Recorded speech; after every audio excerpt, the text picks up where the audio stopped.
Prison is built to control behavior. Rules decide when you wake up. Rules decide when you eat. Rules decide when you move. But there is one thing prison was never designed to fix: the mind. Behind concrete walls and locked doors, thousands of inmates live with anxiety, trauma, anger, and regret. Many arrive already broken. Others break slowly over time. For decades, the solution was simple: punish the behavior, ignore the cause. But inside some U.S. prisons, something unexpected began to happen. In quiet rooms, men started sitting still. They closed their eyes. They focused on their breathing. No freedom was given. No sentence was reduced. Yet something began to change. Not around them, but inside them.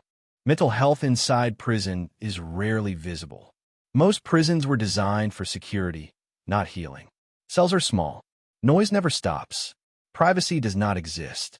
The environment keeps the body alert and the mind tense. Many inmates enter prison already carrying heavy mental weight. Childhood abuse, addiction, loss, violence. Trauma that was never treated on the outside follows them inside. Prison does not erase these experiences. It intensifies them. For years, the system relied on control, isolation, discipline, medication. These tools manage behavior, but they did not repair the damage underneath. Over time, prison officials began to notice something important. Inmates who received mental health support caused fewer problems. They were calmer, less reactive, more stable.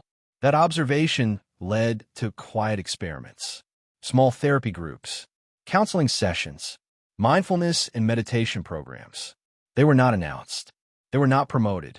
They were introduced carefully behind locked doors, where results mattered more than opinions. Meditation inside prison looks nothing like people imagine. There are no candles, no music, no comfortable silence. Inmates sit in simple rooms, wearing faded blue uniforms, ID numbers still visible. Guards remain nearby. The doors stay locked. Nothing about the environment feels peaceful. At first, many inmates resist. Sitting still is uncomfortable. Silence feels threatening. Thoughts rush in, memories, anger, guilt, fear. For some, closing their eyes feels dangerous. Meditation forces inmates to face what prison usually helps them avoid: their own minds. Sessions are short at first, just minutes. Breathing exercises, simple awareness. No philosophy, no promises. Over time, something subtle begins to happen. Reactions slow down. Breathing becomes steadier. Silence becomes tolerable. Meditation does not remove stress. It changes how inmates respond to it. And inside prison, that difference matters. Therapy programs inside prison operate quietly. Group sessions take place in controlled spaces. Inmates sit in circles or rows, supervised but allowed to speak. The rules are clear. Respect is required. Listening is mandatory. Many inmates have never spoken openly about their experiences before. Not in school, not at home, not on the street. Inside these sessions, they talk about anger, trauma, fear, shame, loss. There are no easy answers. Therapy does not excuse behavior. It explains it. Inmates begin to understand patterns. Why small triggers lead to big reactions. Why anger feels safer than vulnerability. Why silence became survival. For some, this is the first time their emotions are acknowledged without punishment. That recognition changes how they see themselves. Not as problems to be controlled, but as people who need tools. Mental wellness programs do not transform prison overnight. Progress is fragile. Sessions are canceled by lockdowns. Staff shortages interrupt schedules. Inmates are removed from programs for rule violations unrelated to therapy. Consistency is hard to maintain in an environment built on disruption. But those who remain committed continue.